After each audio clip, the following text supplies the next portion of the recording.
నమస్తే, welcome to 99 TV. నేను జ్యోతి. Updates చూద్దాం. నేటితో జూబ్లీహిల్స్ ఎన్నికల ప్రచారానికి తెరపడనుంది. సాయంత్రం 5 గంటల తర్వాత నియోజకవర్గ వ్యాప్తంగా మైకులు బంద్ కానున్నాయి.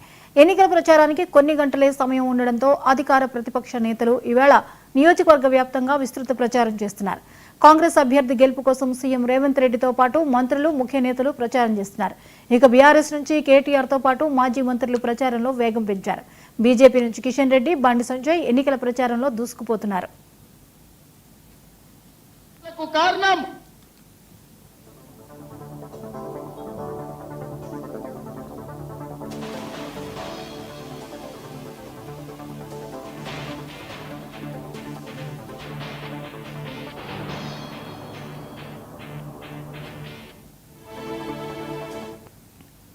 మరోవైపు జూబ్లీహిల్స్ అసెంబ్లీ నియోజకవర్గ ఉప ఎన్నిక నేపథ్యంలో పలు సంస్థలు, కార్యాలయాల్లోని ఉద్యోగులకు 3 రోజుల సెలవులు ప్రకటించారు. ఈ మేరకు హైదరాబాద్ జిల్లా కలెక్టర్ హరిచంద్ర దాసరి ఉత్తర్వులు జారీ చేశారు.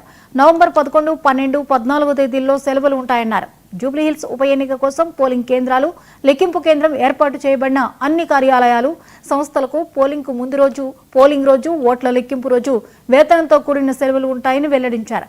పోలింగ్ కేంద్రాలు, లెక్కింపు కేంద్రం ఏర్పాటు చేయబడిన అన్ని సంస్థల కార్యాలయాల విభాగాధిపతుల అవసరమైన చర్యలు తీసుకోవాలని, ఆదేశాలను ఖచ్చితంగా పాటించాలని పేర్కొన్నారు. అయితే ఎక్కువగా పోలింగ్ కేంద్రాలను పాఠశాలల్లోనే ఏర్పాటు చేస్తుంటారు. అలాగే ప్రభుత్వ ఉపాధ్యాయులు ఎన్నికల విధుల్లో పాల్గొంటారు. ఈ నేపథ్యంలోనే ఆయా పాఠశాలలు, కార్యాలయాల్లోని ఉద్యోగులకు పెయిడ్ హాలిడేస్ ప్రకటిస్తూ నిర్ణయం తీసుకున్నట్లుగా తెలుస్తోంది.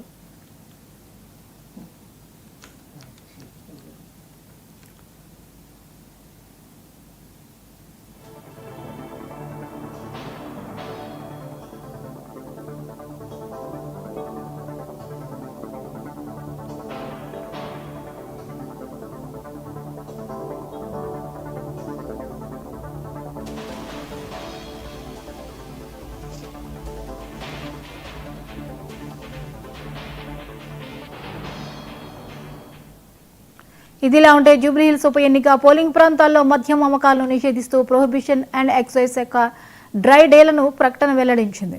ఈ మేరకు prohibition and excise commissioner Harikiran circular జారీ చేశారు. తెలంగాణ బెవరేజెస్ కార్పొరేషన్ లిమిటెడ్కు చెందిన అన్ని డిపోలు, మద్యం దుకాణాలు, బార్లు, క్లబ్లు, కల్లు దుకాణాలను మూసివేయాలని ఆదేశాలు జారీ చేసినట్టుగా ఆయన తెలిపారు. ఈవేళ సాయంత్రం 6 గంటల నుంచి నవంబర్ 11 సాయంత్రం 6 గంటల వరకు మద్యం దుకాణాలపై నిషేధాలు అమల్లో ఉండనున్నాయి. తిరిగి కౌంటింగ్ రోజు నవంబర్ 14న ఉదయం 6 గంటల నుంచి ఓట్ల లెక్కింపు పూర్తయ్యే వరకు పోలింగ్ జరిగిన ప్రాంతాల్లో మద్యం దుకాణాలు మూతపడనున్నాయి.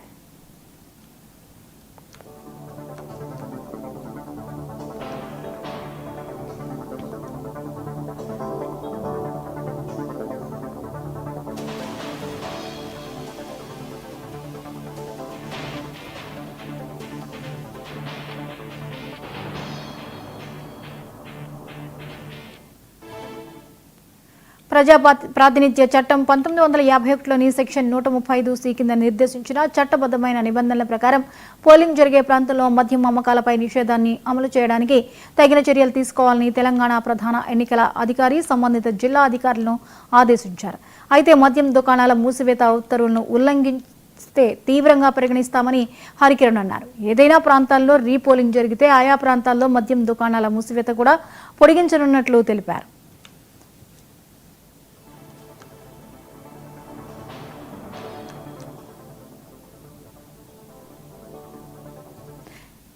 ఈ అంశంపై మరిన్ని అప్డేట్స్ ని స్పెషల్ కరెస్పాండెంట్ రాజ్ కుమార్ అందిస్తారు. రాజ్ కుమార్, జూబ్లీహిల్స్ ఎన్నిక దగ్గర పడుతున్న వేళ మద్యం దుకాణాల మీద ఆంక్షలు ఉన్నాయి. మద్యం దుకాణాలకు కూడా సెలవులు ప్రకటించినటువంటి పరిస్థితి, వివరాలేంటి? జ్యోతి, జూబ్లీహిల్స్ ఉప ఎన్నిక నేపథ్యంలో జూబ్లీహిల్స్ పరిధిలో ఉన్నటువంటి అన్ని మద్యం షాపులు, బార్లు మొత్తం కూడా మూసివేస్తున్నట్లు కూడా ఎక్సైజ్ శాఖ కూడా తెలపడం జరిగింది. దీనికి సంబంధించి సర్కులర్ కూడా జారీ చేయడం జరిగింది. ఎందుకంటే ఏదైతే 48 గంటల ముందే దాదాపు ఎన్నికలు ముందే ఈ యొక్క బార్ షాపులు మొత్తం మద్యం నిషేధం కింద వస్తాయి. మద్యం నిషేధం మొత్తం కూడా మద్యం షాపులు మొత్తం కూడా మూసివేస్తున్నట్లు కూడా చెప్పడం జరిగింది. దాదాపు ఎలక్షన్ అంటే 11వ తేదీ ఎల్లుండి వరకు కూడా, తర్వాత ఎలక్షన్ అయిపోయే వరకు కూడా ఈ యొక్క కొనసాగుతుందని కూడా వారు చెప్పడం జరిగింది. ఎందుకంటే ఎక్కడ కూడా ఒకవేళ బయట బయట పెద్ద ఎత్తున సరుకు గిట్ల తీసుకెళ్లి బయట దొరికినా కూడా అది చట్టం కిందకే వస్తుంది. వారిపై కూడా కేసులు కూడా నమోదు చేస్తామని కూడా గట్టి వార్నింగ్ కూడా ఇవ్వడం జరిగింది. కానీ ఏదేమైనా కూడా ఇలా సాయంత్రం వరకే మద్యం దుకాణాలు ఉంటాయి. జూబ్లీ హిల్స్ పరిధిలో ఉన్నటువంటి అన్ని మద్యం షాపులు కూడా బంద్ చేసే సాయంత్రం బంద్ కానున్నాయి.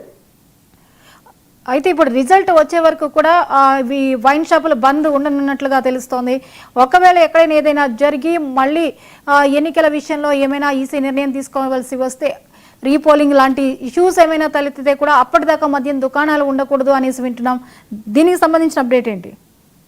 అంటే ఇప్పటికే సమస్యాత్మకమైన ప్రాంతాల్లో ఎలక్షన్ కమిషన్ కూడా పెద్ద ఎత్తున సీసీ కెమెరాలతో పాటు నిఘా ఎప్పటికప్పుడు కూడా కేంద్ర బలగాలతో పాటు రాష్ట్ర బలగాలు కూడా పోలీసు అందరూ కూడా అక్కడ చేరుకొని ఎక్కడ ఎలాంటి అవాంఛనీయ ఘటనలు జరగకుండా భారీ భద్రతా ఏర్పాట్లు చేయడం జరిగింది. పోలింగ్ సరళి ఎప్పటికప్పుడు కూడా వెబ్ కాస్టింగ్ ద్వారా పరిశీలించేందుకు కూడా ఎలక్షన్ కమిషన్ కూడా అన్ని ఏర్పాట్లు చేయడం జరిగింది. కావున ఒకవేళ ఎక్కడైనా రీపోలింగ్ జరిగే ఎక్కడైనా గొడవలు కానీ అక్కడ ఏమైనా మొత్తం కూడా జూబ్లీ హిల్స్ సంబంధించిన ప్రాంతాల్లో కూడా అన్ని ప్రాంతాల్లో కూడా ఏదైతే 144 సెక్షన్ కూడా ఉంటుంది. ఈ రోజు ప్రచారం 6 గంటల వరకే ఉన్న నేపథ్యంలో ఇన్ని రోజులు కూడా దాదాపు 20 రోజుల పాటు ప్రచారం నిర్వహించినటువంటి అన్ని పార్టీలకు సంబంధించినటువంటి వారు జిల్లాల నుంచి వచ్చినటువంటి పార్టీ కార్యకర్తలు కావచ్చు, జిల్లా నాయకులు కావచ్చు, రాష్ట్ర నాయకులు కావచ్చు, అందరూ కూడా నియోజకవర్గం వీడిపోవాల్సి ఉంటుంది. ఇక్కడ నుంచి అందరూ కూడా వెళ్ళిపోవాల్సి ఉంటుంది. ఎందుకంటే స్థానికంగా ఈ ప్రభావం చూపెడుతుంది కాబట్టి పోలీసులు కూడా గట్టిగానే ఏదైతే ఈ ప్రచారం అయిపోయిన వెంటనే ప్రతి ఒక్కరు కూడా ఇక్కడ ఎవరు ఉండకూడదు.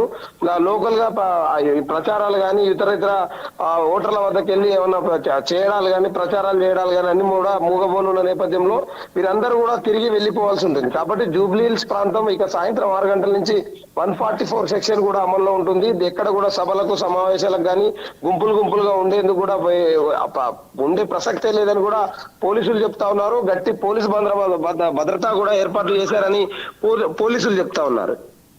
రాజ్ కుమార్, ఇక 3 పార్టీలు ప్రచార పర్వానికి ప్రధాన పార్టీలు ఏవైతే ఉన్నాయో వాటి ప్రచారానికి ఇంకా కొద్ది గంటలు మాత్రమే మిగిలి ఉన్నాయి. ఈ కొన్ని గంటల్ని ప్రధాన పార్టీలు ఎలా వినియోగించుకోబోతున్నాయి? దాదాపు అంటే జూబ్లీ హిల్స్ సంబంధించినటువంటి ఎన్నికలు దగ్గర పడ్డది. ఎల్లుండే ఎన్నిక కావడం 11వ రోజు పోలింగ్ రోజు కావడంతో కూడా ఈ రోజు సాయంత్రం 6 గంటల వరకు మాత్రం ప్రతి ఒక్క పార్టీ నేడు యూసుఫ్గూడలో భారీ ర్యాలీతో పాటు అక్కడ రోడ్ షో నిర్వహిస్తున్నాడు కేటీఆర్. ఎందుకంటే ఇక చివరిది కావడంతో కూడా పెద్ద ఎత్తున కార్యకర్తలను సమీకరించి అంటే జూబ్లీ హిల్స్ నియోజకవర్గ ప్రజలకు ఇప్పటికే వారందరికీ వారిని ఉద్దేశించి ఒక్కొక్క సమస్యలు ఎక్కువగా ఉంటాయి. ఎందుకంటే కృష్ణానగర్ కావచ్చు, అదేవిధంగా బోరబండ, యూసుఫ్గూడ, దానికి సంబంధించినటువంటి ఎర్రగడ్డ అన్ని ప్రాంతాల్లో కూడా పెద్ద ఎత్తున ప్రచారాలు రోడ్ షోలు నిర్వహించారు. కానీ చివరి రోజు ఏదైతే యూసుఫ్గూడ డివిజన్ సంబంధించినటువంటి దాంట్లో మొత్తం కూడా ఇక్కడ భారీగా ఇప్పటికే కార్యకర్తలు తరలి వచ్చారు. చివరికి సంబంధించినటువంటి దాంట్లో పెద్ద ఎత్తున కార్యకర్తలు రావడం ఆ జోష్ నింపేసి జూబ్లీ హిల్స్ ఉద్దేశించి ఆ యొక్క మాగంటి సునీతను గెలిపించాలి అని కూడా కేటీఆర్ ఇప్పటికీ తానే ఆ నియోజకవర్గంలో రోడ్ షోలు అన్ని నిర్వహించారు.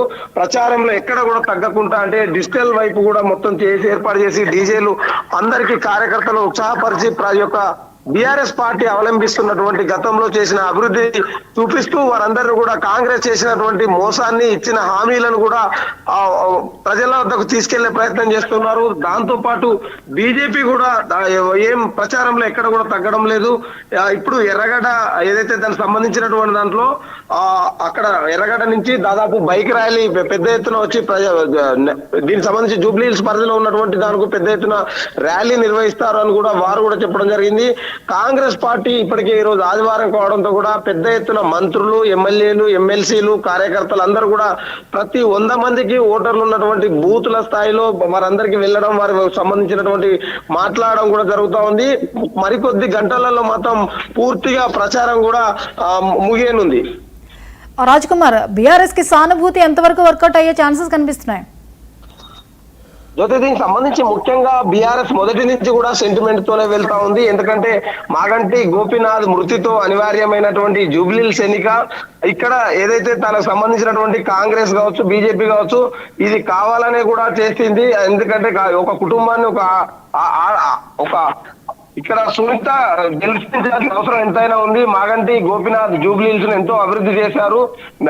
ఇక్కడ ఈ సునీతమ్మని గెలిస్తే మరింత అభివృద్ధి చేసే బాధ్యత నాది అని కూడా నిన్న హరీష్ రావు కేటీఆర్ కూడా చెప్పడం జరిగింది. కేవలం అంటే బీఆర్ఎస్ మాత్రం తాము గతంలో 10 ఏళ్ల అధికారంలో ఉండి చాలా అభివృద్ధి కార్యక్రమాలు చేశాం జూబ్లీహిల్స్ ని, మరోసారి కూడా మాగంటి సునీతను గెలిపించాల్సిన బాధ్యత జూబ్లీహిల్స్ ప్రజలపై ఉందని కూడా కేటీఆర్ కావచ్చు, అదేవిధంగా హరీష్ రావు వ్యాఖ్యలు చేశారు. దీనికి సంబంధించి ఇప్పుడు కాంగ్రెస్ మాత్రం దీనికి ఎక్కడ కూడా ఇప్పటి వరకు కనీసం ఈ 2 సంవత్సరాలు గడుస్తున్న అధికారంలోకి వచ్చి ఎక్కడ ఎలాంటి అభివృద్ధి పనులు చేయడం లేదని కూడా అధికార పార్టీపై కూడా బీఆర్ఎస్ ఆరోపిస్తున్న నేపథ్యంలో ఇప్పుడు మాత్రం బీఆర్ఎస్ సెంటిమెంటే గెలిపిస్తుందా అన్న దానిపై కూడా, ఎందుకంటే ఆ ఇంటిని పెద్ద దిక్కుగా కోల్పోయాడు కాబట్టి సునీతకు ఓటేసి వారి కుటుంబానికి మనం అండగా ఉండాలి, అందుకే వారి భార్య అయినటువంటి సునీత గారికి టికెట్ ఇవ్వడం జరిగింది. ప్రజలు హక్కున చేర్చుకొని ఇక్కడ బీఆర్ఎస్ సీట్ ని బీఆర్ఎస్ ఇక్కడ జెండా ఎగరవేయాలని కూడా వ్యూహాలు రచించింది. ఇక 3 పార్టీలను అభ్యర్థుల బలాబలాలను కనుక కంపేర్ చేస్తే ఎలా ఉంది? అంటే మొదటి నుంచి కూడా కాంగ్రెస్ బీఆర్ఎస్ మధ్యలోనే పోటీ ఉంటుందన్న నేపథ్యంలో చివరి నిమిషంలో ఒక్కసారిగా కూడా బండి సంజయ్, కేంద్ర మంత్రి కిషన్ రెడ్డి, ఈటల రాజేందర్, రఘునందన్ రావు వంటి బీజేపీ సీనియర్ నేతలందరూ కూడా వచ్చి దీనికి సంబంధించి ఉప ఎన్నికలో పాల్గొనడం, ఉప ఎన్నికలకు సంబంధించి ఇవి ఉప ఎన్నికలు కాదు రెఫరెండంగా భావించాలి, ఇక్కడ ముస్లింలకు హిందువులకు జరుగుతున్నట్టు ఓట్ల యుద్ధం అని కూడా నిన్న బండి సంజయ్ చెప్పడం జరిగింది. కాబట్టి ఇది ఒక్కసారిగా ఇలాంటి వ్యాఖ్యలు అంటే ఇవి ఎంత సంచలనమైన వ్యాఖ్యలు చేయడం అంటే ఇది తెలంగాణ రాష్ట్రంలో కాంగ్రెస్ ఇండియన్ ముస్లిం కాంగ్రెస్ గా కూడా అయింది. ఇది బీజేపీ మాత్రం ఓటేస్తే ఇక్కడ అభివృద్ధి చేస్తామని కూడా బీజేపీ మధ్యలో కూడా పోటీ తీసుకొచ్చారు. ఇప్పుడు 3 పార్టీలు పోటీలో నిలవడం జరిగింది. ఎవరి మధ్యలో ఎవరు గెలిచినా అంటే దాదాపు తాము ఏదైతే ఇప్పటికే కాంగ్రెస్ 30,000 మెజార్టీతో గెలుస్తామని అభ్యర్థి నవీన్ యాదవ్ చెప్తా ఉన్న నేపథ్యంలో బీఆర్ఎస్ మాత్రం 50,000 మెజార్టీతో ఇక్కడ జూబ్లీహిల్స్ లో జెండా ఎగరవేస్తామని చెప్పడం జరిగింది. అదే విధంగా ఇక్కడ మీ సర్వేలన్నీ డబ్బులు ఇచ్చి కొనుక్కున్నాయి కాబట్టి ఇక్కడ గెలిచేది బీజేపీ, ఎందుకంటే అన్ని సర్వేలు అన్ని మతమాయమైపోతాయి, ఎందుకంటే సర్వేల మాటలన్నీ కూడా పైసలకు ఇచ్చినటువంటి దాంట్లో అని ఇక్కడ జెండా ఎగరేసేది బీజేపీ అని కూడా బీజేపీ నేతలు చెప్తా ఉన్నారు. దీనికి సంబంధించి బీజేపీ కూడా పోటీలోకి రావడం నువ్వా నేనా అన్నట్టు కొనసాగుతా ఉంది. Right, thank you Raj Kumar.